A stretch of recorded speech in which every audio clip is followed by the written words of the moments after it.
changes, do the right things, Phil, get them fixed. Yeah. We've been muted the whole time. That's your fault. It's my fault. You're in charge. We got to start over. We've been talking for like 10 minutes and muted the whole time. And nobody told us. Well, there's nobody here. Oh. Nobody showed up. Well, what do we do now? Start over? I don't really know.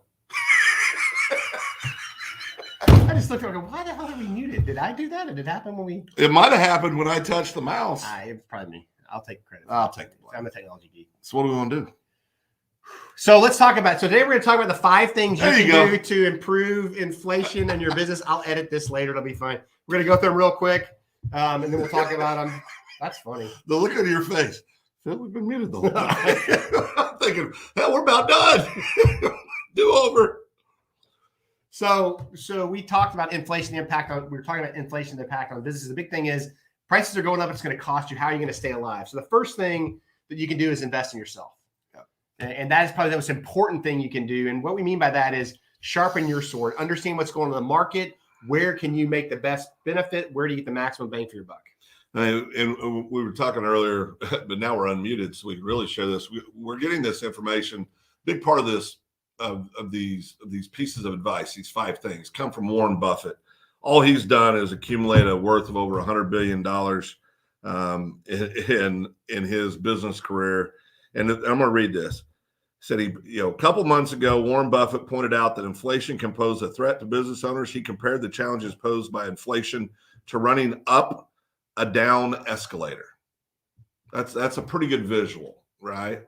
The biggest advice he gives is make sure you're investing in yourself educationally. Become sharper. Like Dave said, sharpen the sword. Invest in yourself. Invest in your employees. The other thing he talked about is rethinking your pricing strategy, Dave. It's important. Yeah. You got to look at those things, try to figure out how can, find a way to pass on increased costs to customers.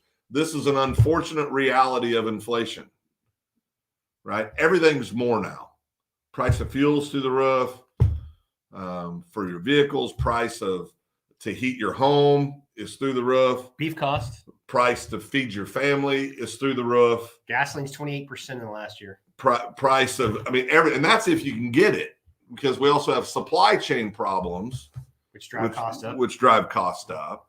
So, we can either crawl in a hole and be scared, or we can have a plan and try to execute on that plan. So one of the things about pricing strategy to think about is, look, is there a loss leader you can get people in the door? Can you package certain products in a way that keep your margins and add value to your customers? They're excited about it because it's in a package. Look at some creative ways to put your products together in the pricing, or develop a loss leader that gets people in the door they're excited about, that allows them to purchase more. Because people typically have those counter purchases at the counter of your store. The next thing, and this is probably my most favorite one, and I'm not going to lie, I'm a zealot about expenses. This is probably the biggest place you can realize growth for your company, by really refining what you're doing and checking on your expenses.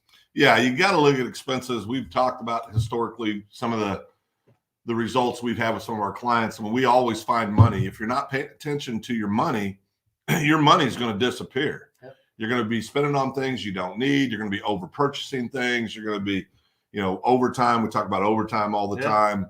That's one of the biggest ways where business owners get hurt, just because they're not paying attention. 100%. You've got to pay attention to the money that's going out. Doesn't matter how much you bring in. It matters how much you keep. The next one is think of ways to boost sales. And I'm going to tell you right now, it costs you 5 times more to gain a new customer than to keep your old ones.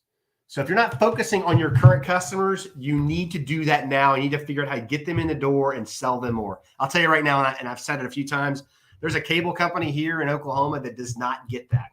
They focus on new client acquisition more than keeping their customers. And I've watched clients of theirs that have been with them for 10, 15 years leave them because their customer service for their current customers is so bad. Don't be that guy. Yeah, let me tell you this. And this, according to Forbes magazine, I'm going to read this to you. Attracting a new customer can cost 5 times more than retaining an existing one. Think about that. Everybody has acquisition costs when it comes to a customer, right? So you're going to pay 5 times more to go get a new one compared to keeping the ones you have and cross-selling or taking additional products to market with them. Now, this is an interesting deal. Increasing customer retention by 5% can grow profits by 25%, up to as high as 95%. Now think about that. You've got, we've got to do a better job of making sure that we're taking care of the people that are already trusting us and doing business with us. I mean, you've got to realize if you show love to the one you're with, love the one you're with, and you take care of them, they're going to take care of you. If you're good to them and you great customer service and you do the right thing by your current clients, not only are they going to take care of you, they're going to bring in clients for you, right? Through the referral process. So focus on your current customer base. The next thing is plan ahead for your cash needs. And I am a huge fan of this. I think that everybody should have a war chest in their company. Yeah, you do. You told me the number we had in our account the other day I said, well, why aren't we going somewhere? No. Let's take a trip. If something bad happens, we don't stress. It's the way I run my house, right? When the car blows up or the water heater goes down or you don't have sales for a month, you can still keep the lights on and pay your employees. Yep. We worked with a client that did a great job of this over the last year and a half, figuring out a way to manage his money to keep his client going. And he is skyrocketing now because of the decisions he made. And it's so exciting to watch that happen and watch the lack of stress when you have that war chest sitting there and things don't go right. Yeah. And I think the big thing, again, this is true with everything we always talk about. You got to have a plan. You got to have a process. You got to have them. Yep. They're not optional. I mean, Dave, the famous saying, everybody's got a plan till you get punched in the mouth, the Mike Tyson thing. Dave always says, no, that's wrong. And he's right. That's when you absolutely have to have a plan, is when you get punched in the mouth. Okay, I've been punched. Now what do I do from here? I mean, because you're going to get punched in the mouth. If you own a business, your best employee is going to leave, your best client's going to leave or get sold or go out of business. I mean, these things are going to happen. So you need to have a strategy and then tactics to that strategy. So when those things occur, you know how to react and you're not just freaking out trying to figure out how you're going to keep the lights on. Very few businesses make it to the second generation. Even fewer make it to the third generation. Those that make it to the second, third, fourth, and beyond have strategies. They have tactics. They have a plan. They have processes. They know where they're going. It's not. None of this stuff is sexy. None of it. But without it, you're done. I mean, you've got to do these things. And I think the whole point of this, as we get into this tough time in the economy, some people are going to be huge winners. Mm-hmm. People that focus on the ball, sports analogy, they focus on the ball and they go to where they need to be and they take time to invest themselves. They look at where their business is and they lean themselves down. They're going to come out of this, A, much more profitable than other companies, but B, they're going to take off like a rocket ship. Yeah. I mean, it's going to be crazy what happens because so many companies, a lot of you are going to fail. I'm telling you right now, you're not going to do what we're telling you to do, and you are going to fall on your backside. So I encourage you to take the time to focus on your business, to look at the things, areas you can improve, and get after it as we get into some tough times for the next couple of years. Yeah, and remember this, and we've talked a lot about this over the last several months. Be nice.